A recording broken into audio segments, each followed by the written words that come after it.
regardez pas. Rejoignez-nous.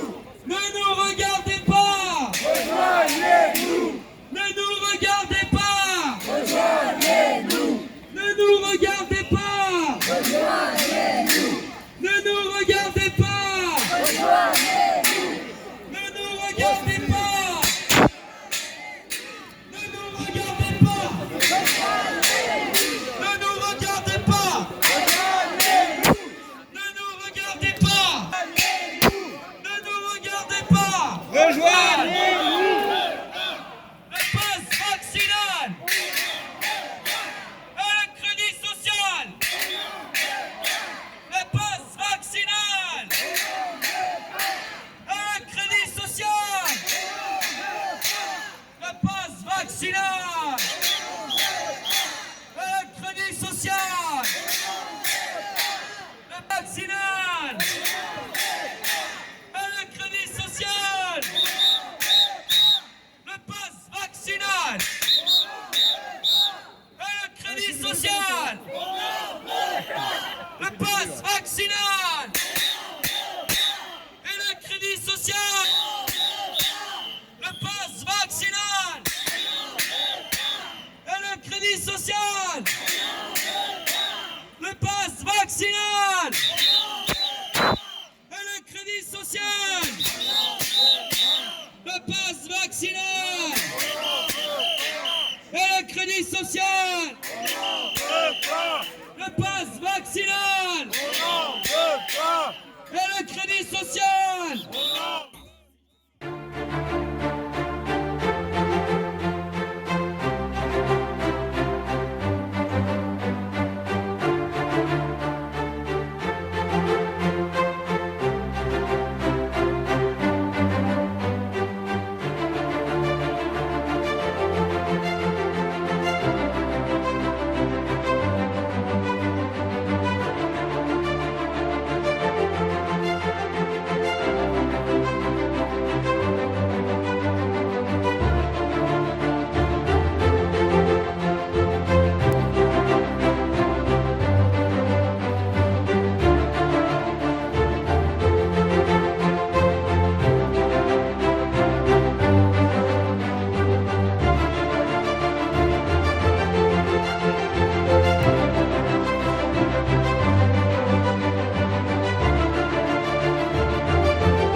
On va rejoindre nos frères et sœurs qui sont derrière, qui sont restés un peu derrière.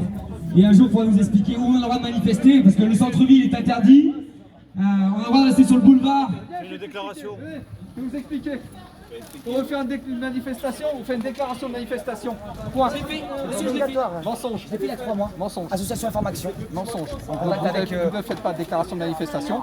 J'ai Donc, fait, elle a été refusée. eh ben alors, si elle est, je peux vous expliquer un secteur interdit. Je peux vous rappeler quelque chose de la loi. Ah ben vous voulez pas écouter. Pourtant c'est important ce que j'ai à vous dire. Mais vas-y, dis quand même. Une manifestation non déclarée ne peut pas être légale. Il y a des sommations qui ont été faites, ça va se faire. Mais lui, il vient de me dire. Il n'est pas là, ça passe tout le monde. Merci. On aurait des drapeaux ukrainiens au lieu des drapeaux français, il n'y aurait pas de drapeaux. On écoute de la musique. Français en France, Je suis Charlie. Non mais je parle pas de vaccin, je parle de passe. C'est triste.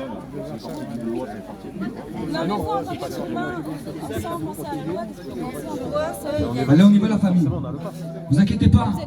Notre combat, c'est pour qui il est. Notre combat est pour tous les êtres humains de la Terre. Quoi que soit votre travail, quel que soit votre niveau social. Notre combat, c'est un combat pour la dignité humaine. Dans un monde inhumain qui laisse quand même frères et sœurs de côté. Alors il laisse les frères et sœurs de côté. Il laisse des gens dormir dans la rue, des gens crever la dalle. Mais nous, on n'est pas prêts d'accepter ces mêmes violences. Ça veut dire que maintenant, moi je suis vacciné, mon petit gamin, j'ai pas l'emmener à la Peut-être aujourd'hui, on n'est pas là de combat. Et demain, Les gamins, c'est pas un gros problème. Moi je suis mandaté par mes enfants, monsieur. C'est mes enfants qui m'ont mis dehors. Je m'en occupe tous les jours, H24. Et les soignants qui crèvent la dalle depuis le mois de septembre, c'est un faux problème aussi. Allez, on reviendra pas. Ça serait votre profession qui serait dans cette situation, on serait avec vous dehors aussi. Mais là, comme vous n'êtes pas touché, c'est pas bon les gars, c'est pas bon, on est tous ensemble. C'est pas bon. On est des humains en fait. Et du coup, ça. Mais si, mais c'est ce que je dis, on est tous ensemble. Non, mais je viens de te dire exactement l'inverse. On est tous ensemble, non? Si c'était votre profession qui était dans cette situation, on serait avec vous. Là, c'est les soignants, depuis le mois de septembre, ils crèvent la dalle. Ils crèvent la dalle, leurs gosses, ils crèvent la dalle. Les indépendants, ils peuvent même pas faire reprendre leur patients et leur... Bonne journée, on n'est pas là pour discuter. Allez. Ah bah oui, bah ça on le sait. Enfin, vous en tout cas, il y en a aussi. Ouais, heureusement qu'il y a des humains ici.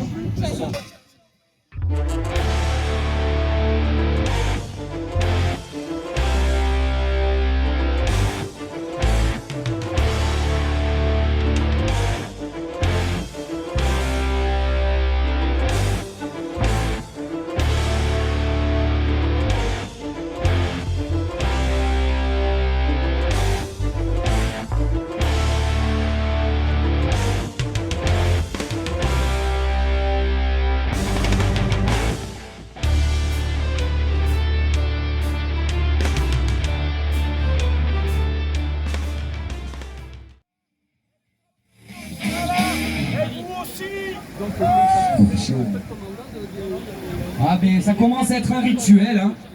C'est un peu comme la messe du dimanche, nous c'est la messe du samedi pour la démocratie, sans armes, sans haine et sans violence, avec amour. Et voilà, toujours la même histoire. Donc, est-ce que quelqu'un aura un téléphone portable, s'il vous plaît, pour appeler le 17 pour entrave à la circulation de manifester? Donc si certains peuvent appeler le 17 pour annoncer que donc c'est sur la rue Allée de Brième, entrave à la circulation par les milices du capital face à des manifestants pour la démocratie, pacifistes. Souvent on nous reprochait l'agressivité, la confrontation, mais on se rend compte que quand on dépose en préfecture des manifestations, on nous les interdit, et quand on veut manifester librement et pratiquer notre liberté de manifester, on nous empêche à nouveau. Donc ça serait intéressant de savoir quelle est la solution, on va l'inventer ensemble. Et un statut de fonctionnaire, une petite place pépère à vie. Je pose la question. Parce que vous aussi, vous devriez vous poser la question le soir quand vous rentrez. Est-ce que je me suis engagé pour ça? Pour porter 10 kilos, 20 kilos de matériel toute la journée? Pour entraver des gens qui sont là, sans armes, sans haine, sans violence? Ou est-ce qu'à la base, c'était parce que je voulais protéger la population? Vraiment, hein? Est-ce que vous êtes engagé pour ça? Posez-vous juste la question. Puis après, si vous restez dans votre confort juste parce que vous avez besoin de payer un crédit, aussi posez-vous la question. Oui, bah si, bah là-bas. Est-ce que vous n'êtes pas fait piéger? Est-ce qu'on vous a pas berné? Parce que moi, personnellement, je le répète, je viens de Marseille. Vos camions, je les ai vus plein de fois. Ils se mettent à l'entrée des quartiers. Ils ne bougent pas. On vous voit à l'intérieur, je vois au téléphone. Là, ils vont marcher.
je veux aussi être clair, je ne rendrai pas la vaccination obligatoire. Ah bon? Je sais pas moi. Et qui n'en est obligatoire. Et je veux aussi être clair, je ne rendrai pas la vaccination obligatoire. Et je veux aussi être clair, je ne rendrai pas la vaccination obligatoire. Être clair. Et je veux aussi être clair, je ne rendrai pas la vaccination obligatoire. Les boulevards c'est bien joli, suivre un agora c'est bien joli, mais en ce moment il y a des gens qui crèvent de faim. Et c'est pas parce qu'on va mettre du gasoil dans le véhicule qu'on va bouffer en fait. Il y a des gens qui n'ont plus rien à bouffer. Aujourd'hui au niveau de l'Ukraine, il y a 100 000 migrants qui vont arriver. Qu'est-ce qu'on fait en fait? Et donc peut-être qu'on peut avoir une manif de temps en temps sur les boulevards, mais on peut aussi avoir une manif de déterre, comme on a été la capitale des Gilets jaunes. Alors Gilets jaunes, quel est votre métier? Et voilà, donc je pense que c'est pas une histoire restée sur le boulevard ou applaudimètre. Il faut écouter tout le monde. Là, on est en fin de manif. Il y a plein de gens qu'on a croisés en venant sur la manif, parce que nous, on était ce matin sur Rabastens, parce qu'il y a aussi monsieur Gollum, là, qui arrive par ici. Donc, il faut aller l'accueillir comme il se doit, ce monsieur. Et donc, des fois, il faut aussi les laisser la manifestation à d'autres mouvements, c'est-à-dire aller à la gare, parce que c'est le service public qui est en train d'être bousillé, et c'est plein de choses. Le pass sanitaire, il va pas être supprimé, il va être suspendu. Et nous, on va encore rester dans la merde. Voilà, merci.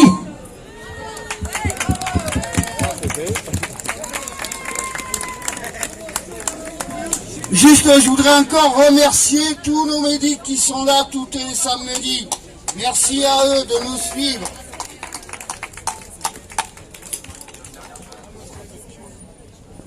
Et moi, je vais juste amener une question encore pour toutes les personnes qui sont propriétaires. Alors, je vais vous poser une question. Quand vous êtes propriétaire, vous êtes content quand votre bien prend de la valeur? Vous êtes content? Vous gagnez de l'argent? Vous gagnez en patrimoine? Attends, laisse-moi finir. Vous gagnez en patrimoine? Vous êtes content? Mais posez-vous juste la question. Si votre maison prend de la valeur, si elle coûte plus cher demain, est-ce que votre enfant, avec son salaire, il pourra s'acheter la même maison? Si son prix augmente, mais que les salaires n'augmentent pas? Non. Donc en fait, votre enrichissement personnel favorise l'appauvrissement de vos enfants. C'est ça la réalité. Et comme vous êtes content de vous enrichir, de voir votre patrimoine grandir, vous dites je me sors de la précarité, je me sors du prolétariat, vous ne voyez pas ça. Mais plus vous sortez du prolétariat, plus vous enfoncez votre progéniture vers ce destin. C'est ça la réalité. Donc, chez vous, rentrez chez vous, ceux qui sont propriétaires, et posez-vous cette question. Ouais, mon bien a pris de la valeur. Mais est-ce que ça sécurise réellement mes enfants? Sachant qu'ils devront payer 30% de la valeur de la maison pour pouvoir la récupérer au moment de votre mort? Est-ce qu'ils auront les moyens, ne serait-ce que de payer 30% de la valeur d'une maison qui augmente tous les ans? Non, je pense pas. Merci à vous. Mais c'est voulu, hein, parce que plus la valeur d'une maison elle augmente et plus les impôts locaux augmentent. Hein. Donc c'est voulu, hein. Chaque année, vous payez, quand vous achetez la maison, vous payez au notaire. Chaque année, vous payez la taxe d'habitation, la taxe foncière, et vous raquez, et vous arrivez à la fin de votre vie, vous l'avez payé 2 fois, 3 fois votre baraque. Et vos enfants, moi mes enfants, ils pourront pas hériter de ma maison. Ils pourront pas. Il n'y en a aucun qui pourra. Et ce sera les immobiliers qui la prendront. Et pourtant, on a travaillé toute notre vie, mon mari et moi, pour avoir la baraque.